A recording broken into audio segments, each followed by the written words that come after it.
নমস্কার বন্ধুরা, কেমন আছো সবাই? আশা করছি তোমরা সবাই ভালো আছো। আমরা ভালো আছি। রমা মুম্বাই ব্লগে তোমাদের সবাইকে স্বাগত। চলে এসেছি আবার আরেকটা নতুন ভিডিও নিয়ে। চিংড়ি মাছগুলোকে ভেজে রেখে দিয়েছিলাম আগের দিন, তো সেই চিংড়ি মাছ দিয়ে আজকে একটুখানি চিংড়ি ভাপা করব।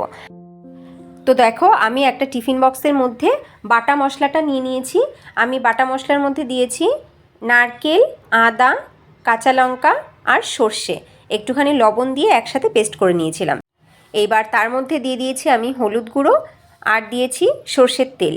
আর এবার খুব ভালো করে এগুলোকে মিশিয়ে নেব। আমি কাঁচা লঙ্কা একসাথে পেস্ট করে নিয়েছিলাম, তাই কাঁচা লঙ্কা আর আমি এখানে অ্যাড করছি না। আর লবণ আমি একবারেই মিশিয়ে নিয়েছিলাম পেস্ট করবার সময়, তাই এখন লবণও আমি অ্যাড করছি না। আর চিনি আমি অ্যাড করছি না, অনেকেই এতে একটু সামান্য চিনি অ্যাড করে, তবে আমি চিনি অ্যাড করলাম না।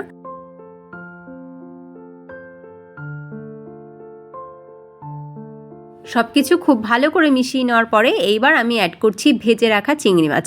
এই চিংড়ি মাছগুলো ভাজা ছিল, কিন্তু এতে ভাজা মাছের বদলে যদি কাঁচা চিংড়ি ব্যবহার করা যায় তাহলে কিন্তু অনেক বেশি টেস্টি হয়। আমি যেহেতু ভেজেই রেখে দিয়েছিলাম, তাই আর কাঁচার কোনো অপশান নেই আমার হাতে। আবার খুব ভালো করে মিশিয়ে নিলাম। একটুখানি চিংড়িগুলোকে ভালো করে মশলার মধ্যে ডুবিয়ে দিতে হবে। এইবার ঢাকনা আটকে দেব। ঢাকনা আটকে তারপর এটাকে ভাপাতে বসিয়ে দেব।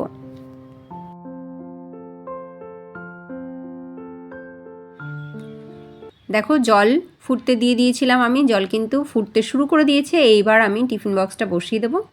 এটা চাইলে কোনো স্ট্যান্ডের উপরেও দেওয়া যায়, আবার এমনি প্লেন জলের উপরেও কিন্তু দেওয়া যায়। এইভাবে দিলে জলটা যদি একটু অল্প থাকে তাহলে কিন্তু টিফিন বক্সের মধ্যে জল ঢুকে যাওয়ার কোনো চান্স নেই। খুব বেশি জল দেওয়া যাবে না, জলটা নিচে থাকতে হবে, টিফিন বক্সের নিচে যেন জলটা থাকে। এইভাবে ঢাকা দিয়ে 7 থেকে 8 মিনিট ওয়েট করতে হবে।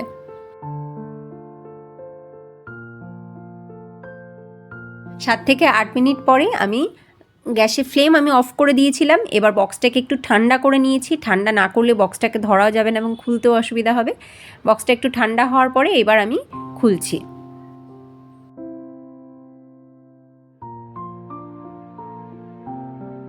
দেখো, ভাপা চিংড়ি কিন্তু একদম রেডি। একটা দারুণ ঝাঁজ, দারুণ একটা গন্ধ আসছে নাকে।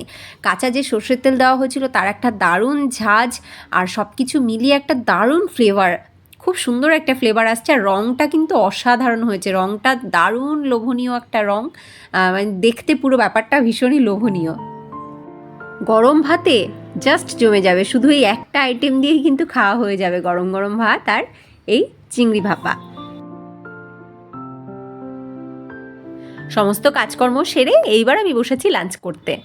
আজকে শুধু এই চিংড়ি ভাপা দিয়েই খাবো। আমার চিংড়ি মাছ সব সময়ের জন্যই ফেভারিট, খুবই ভালো লাগে। আর তার সাথে যদি হয় এরকম চিংড়ি ভাপা, তাহলে তো আর কোনো কথাই নেই। শুধু এই একটা আইটেম দিয়ে আমার কিন্তু খাওয়া হয়ে যাবে। চলো এবার আমি লাঞ্চটা সেরে নিই। আমার আজকের লাঞ্চ তো জাস্ট জমে যাবে। তোমাদের চিংড়ি ভাপা কেমন লাগে অবশ্যই কমেন্টে জানিও, আর চিংড়ি ভাপার রেসিপিটা তোমাদের কেমন লাগলো অবশ্যই কমেন্ট করে জানিও। এই দেখো, আমি আজকে আবার আরও এক বস্তা নিয়ে এসেছি সেই প্লাস্টিকের আইটেম। হ্যাঁ, বললাম না যে আমি আরেকবার যাব, আমি আরেকবার দেখে দেখে সেই জিনিসগুলো নিয়ে আসবো যেগুলো 20 টাকায় এর পরে কখনো আর পাবো না বা অন্য কোথাও আর পাবো না। তো আমি গিয়েছিলাম, গিয়ে দেখো এই জিনিসগুলো কিন্তু আজকে আবার আমি নিয়ে এসেছি। এবার তোমাদেরকে দেখাই ভালো করে। দেখো, এই একটা টুল এনেছি, দেখেছো টুলটা কত সুন্দর দেখতে, কি কিউট দেখতে, মাত্র 20 টাকা। আর এই যে স্টোরেজ ট্রে, এই ট্রেগুলো মাত্র 20 টাকা। সুপার কোয়ালিটি, দারুণ কোয়ালিটি। দেখো, এই যে স্টোরেজ বাস্কেট, দারুণ কোয়ালিটি আর বেশ ভালো বড় আছে বাস্কেটগুলো। এগুলো স্টোরেজের জন্য আমি এনেছি। জিনিসপত্র এতে গুছিয়ে রাখা যায়, যেখানেই রাখা হোক গুছিয়ে রাখা যায়, সুন্দর একসাথে থাকে সব কিছু। দেখো, 3 রকমের এনেছি। লালগুলো একটু সাইজের ছোট, ওগুলো ড্রেসিং টেবিলের জন্য এনেছি। আর রেক্ট্যাঙ্গেল আর ওভাল শেপেরগুলো কিচেনের জন্য এনেছি।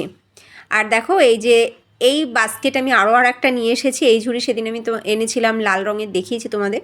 আর এই দুটো নিয়ে এসেছি। এই দুটো আমার ভীষণ ভালো লেগেছে, অনেক সময় অনেক কাজে ব্যবহার করা যাবে, আমি তাই নিয়ে আসলাম। আমার বেশ ভালো লেগেছে এবং আমার মনে হয়েছে এগুলো 20 টাকা প্রাইস নয়, হয়তো এরপরে আর কখনো পাবোও না। আর এই দেখো, একটা প্লেট এনেছি, কি সুন্দর কিউট দেখতে প্লেটটা, কি কাজে লাগাবো জানি না, তবে নিয়ে এসেছি। আর বক্সও নিয়ে এসেছি আবার সেই কিচেনের জন্য, আর 2টো বক্স আমি নিয়ে এসেছি। জানো তো আজকে গিয়ে কি দেখলাম, যে বিক্রেতা তার মোটামুটি স্টক সব ফুরিয়েই গেছে, মানে চিলুবিলু করে লোকজন নিয়ে নিয়েছে। আর এই দেখো আগের দিনেরগুলো আর আজকেরগুলো মেলালে কিন্তু অনেকগুলো জিনিস আমার কেনা হয়ে গেছে। আমি আর যাব না এই জিনিস আনতে। মোটামুটি আমার যা মনে হয়েছিল যেগুলো আমার দরকারে পড়বে সেইগুলো আমার আনা হয়ে গেছে। দেখেছো এই যে লাল রঙের টুলগুলো, দেখো টুলগুলো মাত্র 20 টাকা করে নিয়েছি। মানে কত সুন্দর হয়েছে জিনিসগুলো, আমার তো মনে হয় তাই। আজকে ওই দুটো বাকেটও এনেছি, ওই যে সবুজ রঙের দেখতে পাচ্ছ, দুটো বাকেটও এনেছি আজকে। আর এই দেখো এই ঝুড়িগুলো, সবজির ঝুড়িগুলো দুটো হয়ে গেছে। আর এই ঝুড়িরও একটা সেট হয়ে গেল। আর লাল রঙের আর পাইনি, তাই আজকেরটা সবুজ আনতে হয়েছে, আগের দিনেরটা লাল এনেছিলাম। আর যে চৌকো বক্স দেখতে পাচ্ছ ঝুড়িগুলোর পিছনে, ওইগুলো দুটো আনা হয়েছে। আর এই ঝুড়িটা জানো তো পাইনি, এর স্টক আউট হয়ে গেছে সেই দিনই। আজকে আর পাইনি এই জিনিসটা। আমি ভেবেছিলাম যে এই জিনিসটা যদি পাই তাহলে আজকে আর একটা আমি নিয়ে আসবো। সত্যি করে বলতে গেলে এগুলো কিন্তু 20 টাকার জিনিস নয়, তো ওই কারণেই এগুলো স্টক আউট হয়ে গেছে। আর কিচেন বক্সগুলো আমার 6টা আনা হয়েছে, একটা আমি ঠাকুর ঘরে নেব, 5টা কিচেনেই রাখবো। এইবার দেখাই তোমাদের স্টোরেজ বাস্কেটগুলো বা স্টোরেজ ট্রেগুলোতে আমি কিভাবে জিনিস গুছিয়ে রেখেছি। দেখো এই জিনিসগুলো কিন্তু একটা একটা করে যদি নিচে থাকে বা একটা একটা করে এই র্যাকের উপরে রাখা থাকে, তাহলে অনেক বেশি আনঅর্গানাইজড, অনেক বেশি নোংরা দেখায় জায়গাটা, এবং এই জায়গাটা পরিষ্কার করতে বা মুছতে অনেক বেশি খাটনি হয়, কারণ এক একটা করে জিনিস সরিয়ে নিতে হয়। কিন্তু এইভাবে যদি রাখা থাকে, দেখো জিনিসগুলো অনেক সুন্দরভাবে অ্যারেঞ্জড রয়েছে, আমার এই জায়গাটা পরিষ্কার করতেও সুবিধা এবং জিনিসগুলো কিন্তু খুঁজে পেতেও সুবিধা, কারণ জিনিসগুলো খুব সুন্দর করে গুছিয়ে রাখা হয়েছে। এবার বলো বাস্কেটগুলো কিনে ভালো হয়েছে না? আর বাস্কেটগুলো সবথেকে বড় কথা হচ্ছে কোয়ালিটি কিন্তু দারুণ, কোয়ালিটির সাথে কোনো কম্প্রোমাইজ হয়নি, টাকাটা তুলনায় অনেক কম। মাত্র 20 টাকা করে এই জিনিস কিন্তু কোথাও আমি পাবো বলে আমার মনে হয়নি, তাই আমি কিনেছি। আর আমার মনে হচ্ছে আমার লস হয়নি, দারুণ অফারটার সদ্ব্যবহারই করেছি। দেখো এই বাস্কেটের মধ্যে থেকে জিনিসগুলো নিতে এবং রাখতেও কিন্তু অনেক বেশি সুবিধা। একটা নিচ্ছি আর একটা পড়ে যাচ্ছে সেরকম কিন্তু নয়।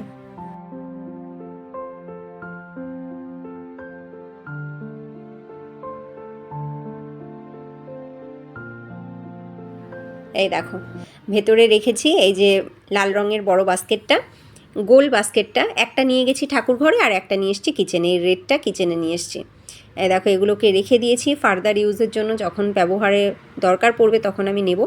আর এই গোল ঝুড়িটার মধ্যে এই কতগুলো জিনিস আমি রেখেছি দেখো, টিস্যু পেপার রেখেছি পেপার ট্রে, পেপার গ্লাস, বাবানির জন্মদিনে আনা জিনিসগুলো যেগুলো বেশি হয়ে গেছে সেগুলো সব কিন্তু এই বাস্কেটে সুন্দরভাবে গোছানো রইলো। আবার কোনো অনুষ্ঠানে আমি এই বাস্কেটটা ধরেই বার করে নিতে পারবো।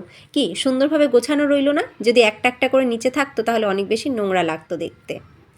এবার এই দিকটাতে দেখো এইটার মধ্যেও রেখেছি এই দুটো বাস্কেট, এই দুটো বাস্কেটের মধ্যেও কিন্তু অনেকগুলো প্যাকেট রাখা রয়েছে। দেখো দেখো অনেকগুলো প্যাকেট রয়েছে, সুন্দর অর্গানাইজড রয়েছে।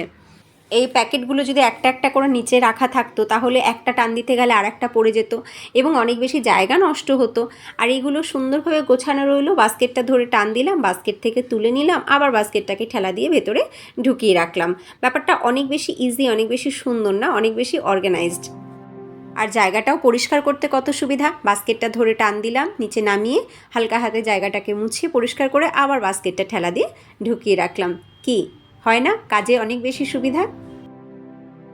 আর এই কিচেন ক্যাবিনেটটা আমার হাইটের থেকে উঁচুতে, তো আমাকে কি করতে হবে, একটা একটা করে জিনিস নিতে হলে আমাকে কোনো টুলের উপরে দাঁড়িয়ে তারপরে পার করে নিতে হতো, আর একটা টান দিলে আর একটা পড়ে যাওয়ারও চান্স ছিল। কিন্তু এখন বাস্কেটটা ধরে সুন্দর করে টান দিয়ে আমি জিনিস নিয়ে আবার সুন্দর করে বাস্কেটটাকে ঠেলা দিয়ে ঢুকিয়ে রাখতে পারবো।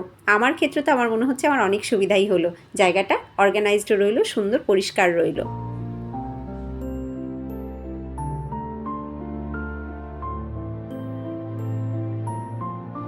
আর বাস্কেটগুলোর সাইজও কিন্তু ভালো, একদম আমার জায়গায় সেট হয়ে গেছে, আবার অনেকগুলো জিনিসও কিন্তু একটা বাস্কেটের মধ্যে ধরেও গেছে। এবার এই কৌটোগুলোকে দেখো, কৌটোগুলো কিন্তু বেশ ভালো বড় সাইজের রয়েছে, আমার কিচেন ক্যাবিনেটে খুব সুন্দরভাবে হয়ে যাবে। আর এগুলো এই মুহূর্তে আমার দরকারে নাও পড়লেও আমি কিনে রাখলাম, কারণ আমার মনে হয়েছে কমে পেয়েছি।